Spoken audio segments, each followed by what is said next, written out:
بسم اللہ الرحمن الرحیم۔ السلام علیکم ناظرین اکرام، چین پاکستان اکنامک کوریڈور منصوبے میں اب تک دونوں ممالک بھاری سرمایہ کاری کر چکے ہیں۔ یہ منصوبہ چین کے بیلٹ اینڈ روڈ انیشیٹو منصوبے کا ایک اہم حصہ ہے، اس لیے سی پیک کو دنیا میں خاص اہمیت دی جاتی ہے۔ اسی لیے پاکستان اور چین دونوں ممالک منصوبے کو دوسرے مرحلے کی جانب آگے بڑھا رہے ہیں۔ سی پیک منصوبے کی تکمیلات کے 3 مراحل بنائے گئے تھے۔ پہلے مرحلے میں انرجی اور انفراسٹرکچر کے منصوبوں کو ترجیح دی گئی تھی، دوسرے میں انڈسٹریل زون، باہمی صنعتی اور معاشی ترقی کے منصوبے، جبکہ تیسرے مرحلے میں سی پیک کے روٹ اور گوادر پورٹ کو ایشیائی تجارتی ہب اور پاکستان کو ایشیائی تجارتی مارکیٹ کے طور پر دنیا کے سامنے لانا شامل ہے۔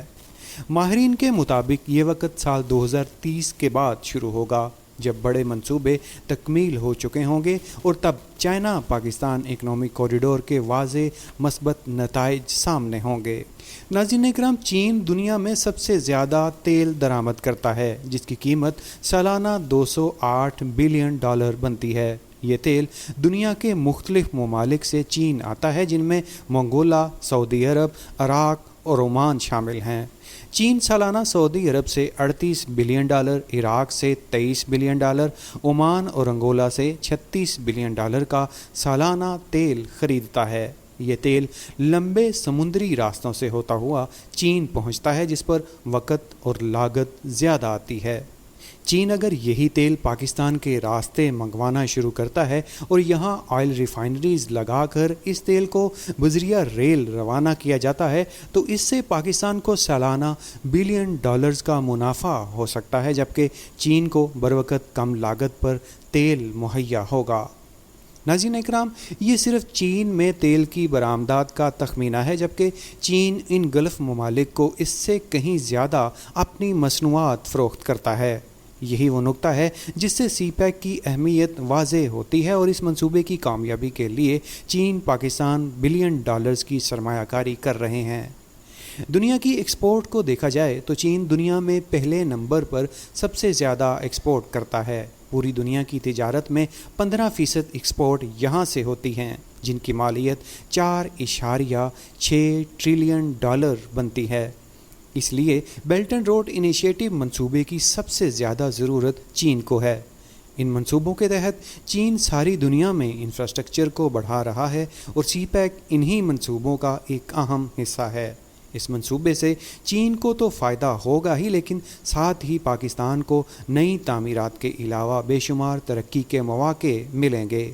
سی پیک کے تحت پاکستان کو انرجی، انفراسٹرکچر، زراعت، انڈسٹری سمیت دیگر کئی شعبوں میں خاصی ترقی حاصل ہو چکی ہے، اور لاکھوں کی تعداد میں ملازمتوں کے مواقع پیش آئے ہیں۔ جبکہ سی پیک کا وژن بہت وسیع ہے۔ یہ وہ منصوبہ ہے جس کی تعمیرات سے ایشیا کے کئی ممالک کو ترقی کے مواقع میسر آئیں گے، اور چین کو عرب ممالک تک آسان تجارتی رسائی حاصل ہوگی۔ چین کی ایک رپورٹ کے مطابق گزشتہ 10 سالوں میں سی پیک منصوبوں کی صرف شروعات ہوئی ہے، ابھی اسے بہت آگے لے جانا ہے۔ سی پیک کے 10 سال مکمل ہونے پر حال ہی میں ایک تقریب منعقد کی گئی تھی، جس میں چین کے نائب وزیر اعظم سمیت دونوں ممالک کے مختلف شعبوں سے تعلق رکھنے والے اعلیٰ سطح کے وزیروں اور مشیروں نے شرکت کی تھی۔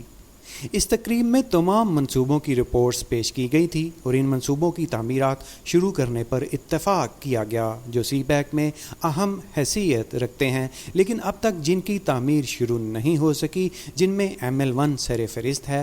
نئی پلاننگ کے تحت وہ منصوبے جو کسی نہ کسی وجہ سے رکے ہوئے ہیں اور جو تعمیرات میں تاخیر کا شکار ہیں، ان پر کام کی رفتار تیز کی جا رہی ہے۔ چین کے نائب وزیر اعظم ہی لینگ گزشتہ دنوں سی پیک کے 10 سال مکمل ہونے پر پاکستان آئے تھے۔ اس موقع پر دونوں ممالک کے درمیان مفاہمت کی 6 دستاویزات اور یادداشتوں پر دستخط کیے گئے ہیں۔ ان معاہدوں کے مطابق ML1 اور کراچی سرکلر ریلوے جیسے اہم منصوبوں پر پیش قدمی شروع کی جائے گی، اور ان منصوبوں کی تکمیلات کو یقینی بنایا جائے گا۔